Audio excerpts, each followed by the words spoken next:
নমস্কার। যুক্তি তর্ক সঙ্গে অর্কয়ে আপনাদের স্বাগত। আপনাদের সঙ্গে আমি অর্কপ্রভ সরকার। বাংলাদেশের পরিস্থিতি অগ্নিগর্ভ বললেও কম বলা হয়। যে কোনো সময় যে কোনো কিছু ঘটতে পারে, কিন্তু তার আগে আন্তর্জাতিক খ্যাতি সম্পন্ন বাটপারের নাটক তো আপনারা দেখলেন। সে নাকি ইস্তফা দেওয়ার ব্যাপারে চিন্তা ভাবনা করছে। আবেগমথিত কণ্ঠস্বরে ওর নিজের দল কিংস পার্টির নেতাদের বলেছে যে কেউ সহযোগিতা করছে না, কি করে ঐক্য হবে, কি করে সংস্কার হবে।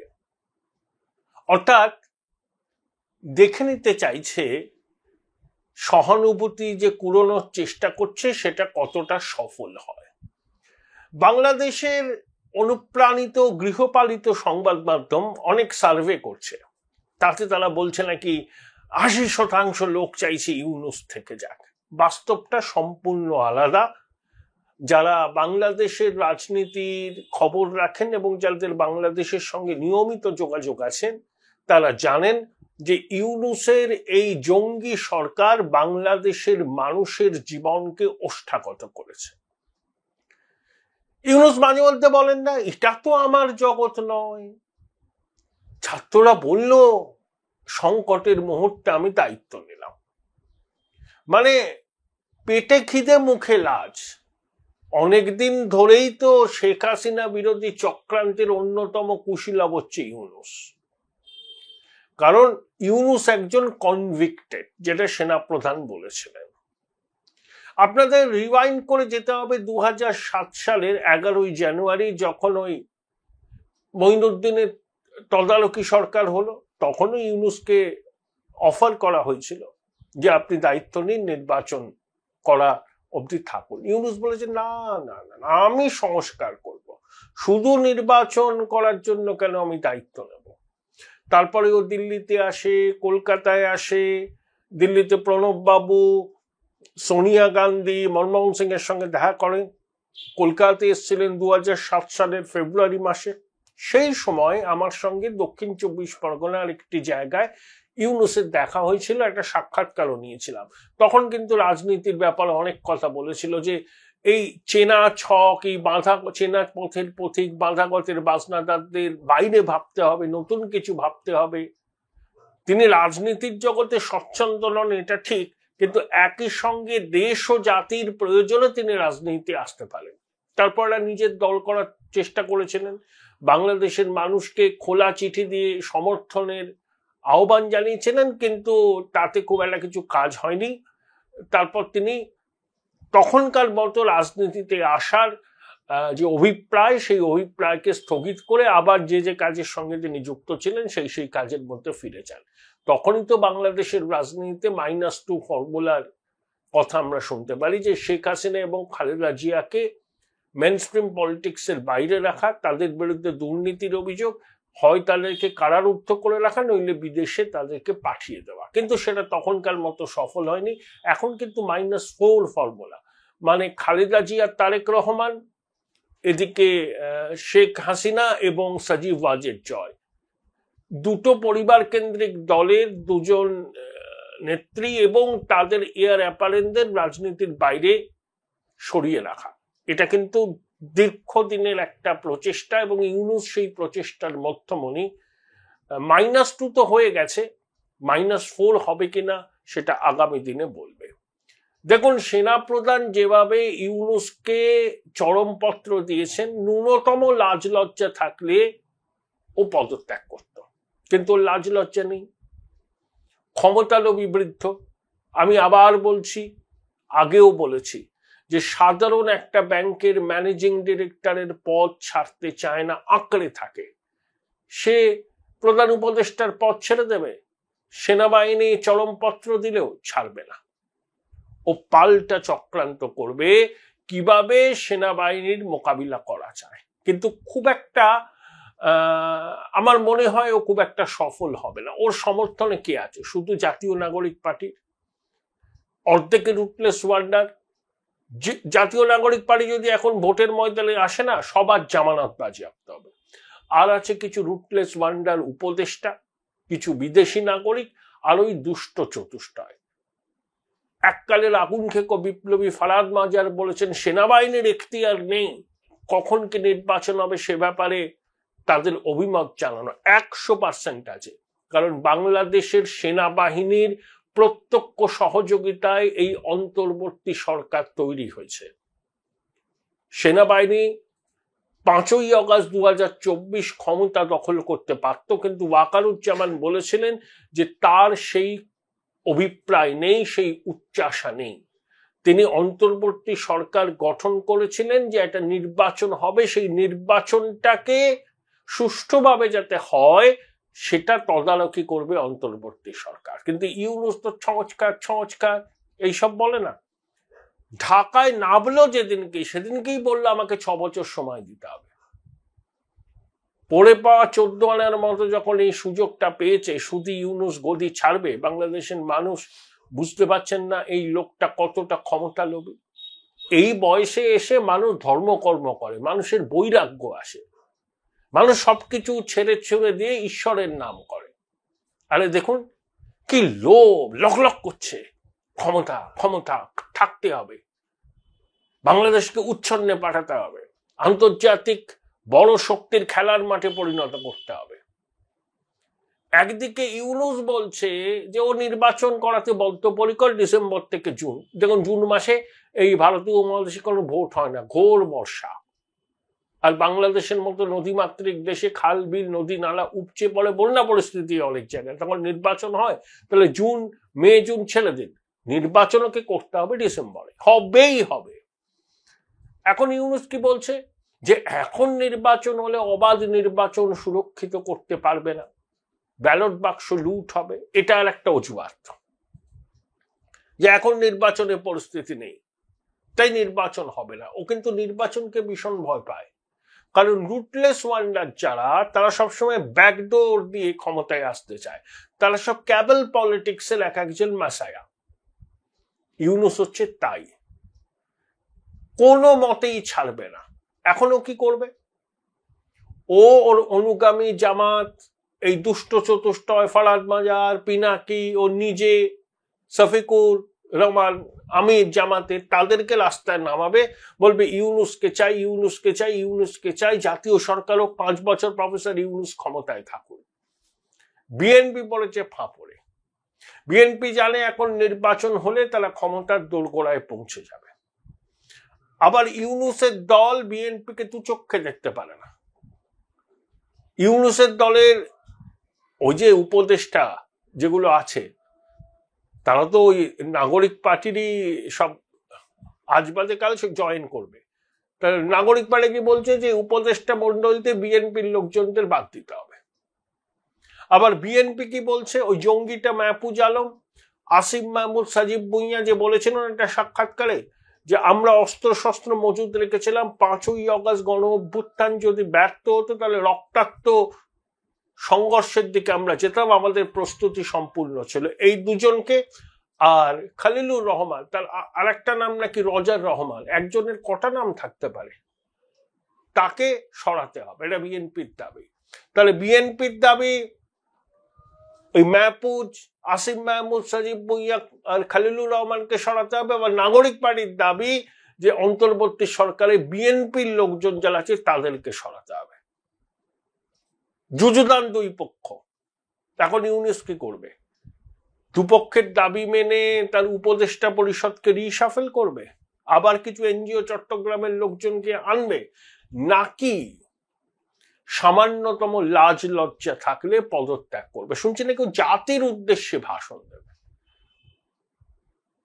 সেখানে অনেক ইনিয়ে বিনিয়ে অনেক কথা বলবে, অনেক রকম চেষ্টা করেছিলাম, সহযোগিতা পাইনি, আমি সংস্কার করতে চেয়েছিলাম, নতুন বাংলাদেশ করতে চেয়েছিলাম, এসব বলবে সহানুভূতি কুড়ানোর জন্য। নিউ ইয়র্ক টাইমস কিন্তু ইউনূসকে রীতিমতো ব্যঙ্গ বিদ্রুপ করেছে তাদের প্রতিবেদনে। মানে ইউনূসের এই যে মায়া কান্না, এটা কিন্তু সবাই ধরে ফেলেছে, বাংলাদেশের মানুষ ধরেছে, বিশ্বের মানুষও ধরে ফেলেছে।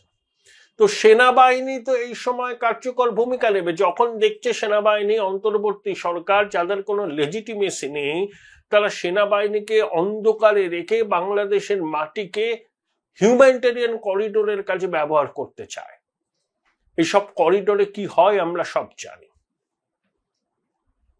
জঙ্গি আদান প্রদান, বেআইনি অস্ত্র, মাদক, আবার কখনো কখনো বিতর্কিত ভূখণ্ডের সংখ্যালঘু জনগোষ্ঠীকে তাদের ভিটে মাটি থেকে উপড়ে ফেলে অন্য জায়গায় চালান করা হয়। এসবই তো হয় হিউম্যানিটেরিয়ান করিডোরের নামে বা ত্রাণ করিডোর।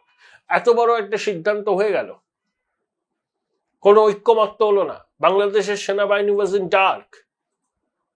এই খলিলুর রহমান না রজার রহমান, তাকে জাতীয় নিরাপত্তা উপদেষ্টা করা হলো, সেনাবাহিনী জানলো না।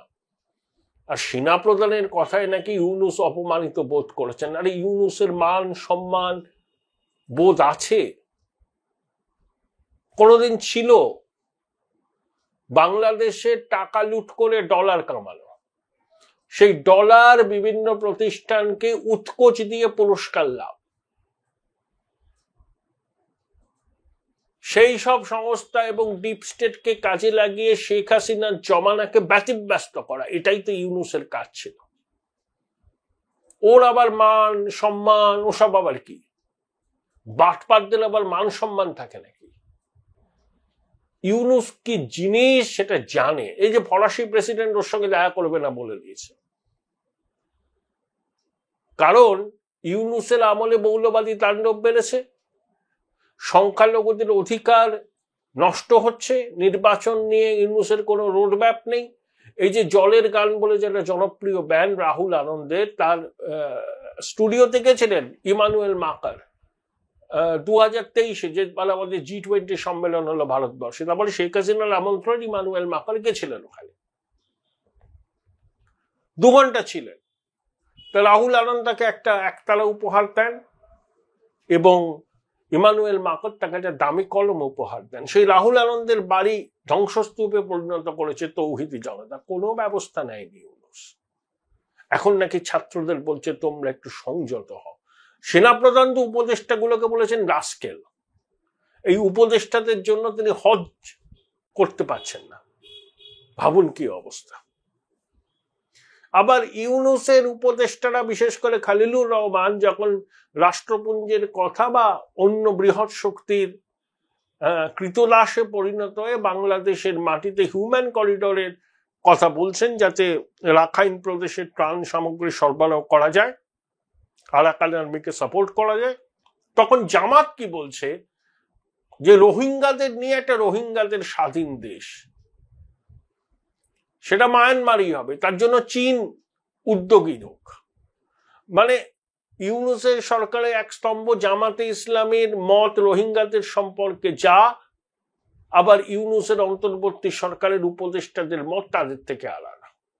আর বাংলাদেশের মাটিতে হিউম্যানিটেরিয়ান করিডোর নামে বিদেশি সৈন্যের উপস্থিতি চাইছে ইউনূস। একটাই কারণ, নির্বাচনটা করা যাবে না। বলবে যে সংকটের পরিস্থিতি, সার্বভৌমত্ব নিয়ে প্রশ্ন, বহিঃশত্রুরা নিঃশ্বাস ফেলছে ঘাড়ের কাছে, এখন কি করে নির্বাচন? এখন ঐক্য চাই, ঐক্য। সবাই ঐক্যবদ্ধ হয়ে ওর পাশে এসে দাঁড়াক এবং ও সর্বোচ্চ লেজ্জ প্রয়োগ করুক এবং 18 কোটি বাঙালির জীবনকে দুর্বিষহ করে তুলুক। এই হচ্ছে ইউনূস।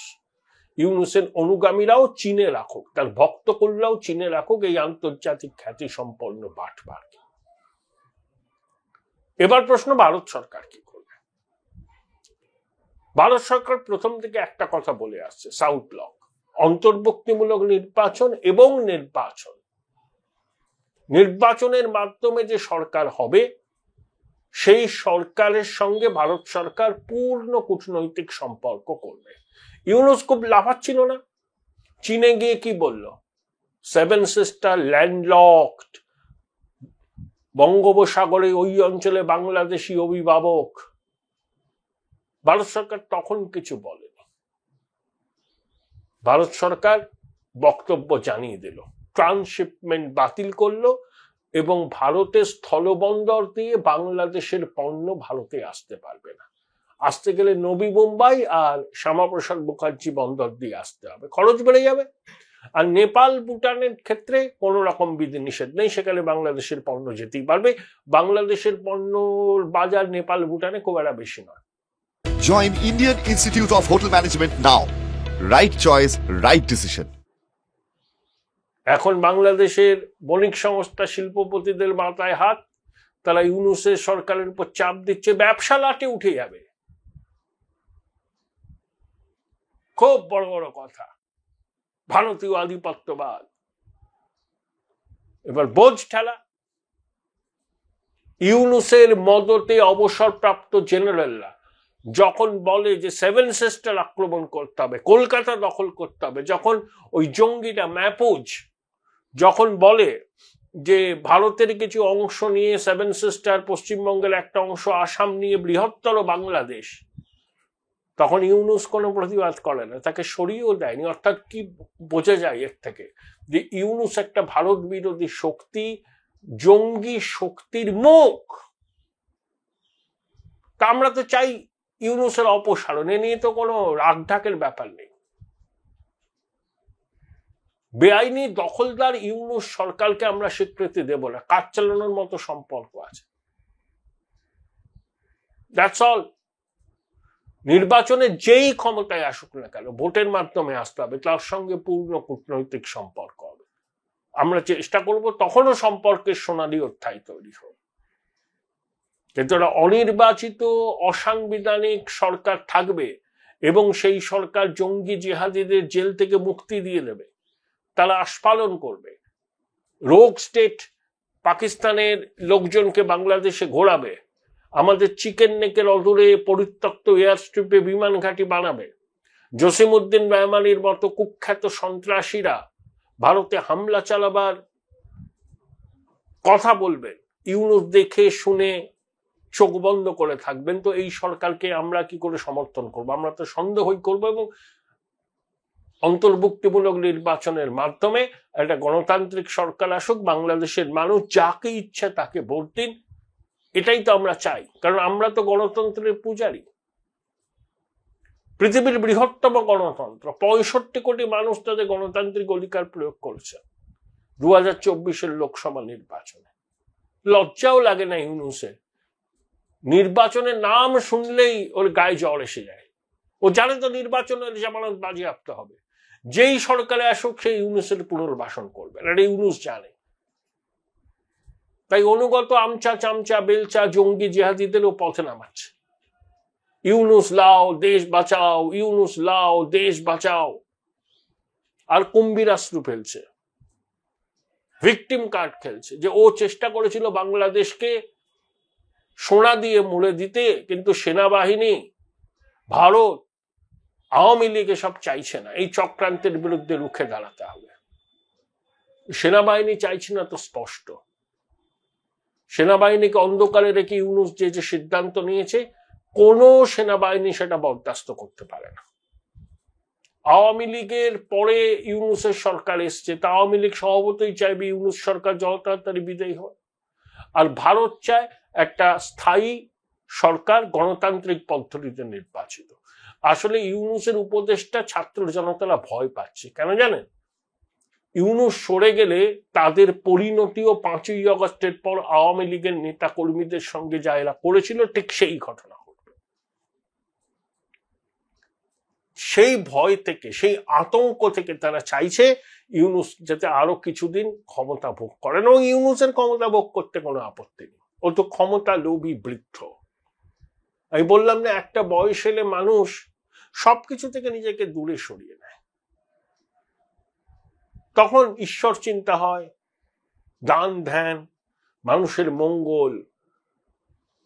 ঠিক উল্টো ইউনূসের ক্ষেত্রে, যত ওর বয়স বাড়ছে তত ওর লোভ বাড়ছে, টিকবে না বেশি দিন, ও ক্ষমতায় বেশি দিন টিকবে না। ও কিন্তু কনভিক্টেড, ওরও বিচার হবে।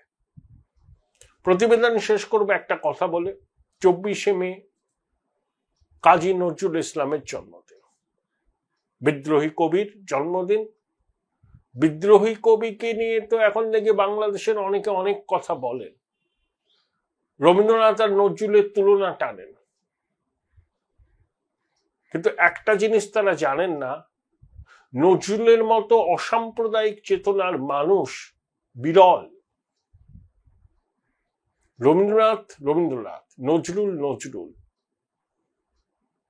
এই আসিফ নজরুল একবার বলেছিলেন না নজরুল সম্পর্কে, কেন আমরা এত রবীন্দ্রনাথ রবীন্দ্রনাথ করি, আমার তো নজরুল আছে। উনি জানেন না বা জেনেও না জানার ভান করেন যে নজরুলের মতো ওরকম দরদ দিয়ে কজন শ্যামা সঙ্গীত লিখেছে। নজরুল শ্যামা সঙ্গীত লিখেছেন, এই বিষয়টা বাংলাদেশের জঙ্গি জিহাদিরা সামনে আনতে চায় না, তাহলে মুশকিল। তারা যে চর্চা করে, যে রাজনীতির চর্চা করে, তার সঙ্গে নজরুল মেলে না। বিদ্রোহী কবিকে সশস্ত্র প্রণাম।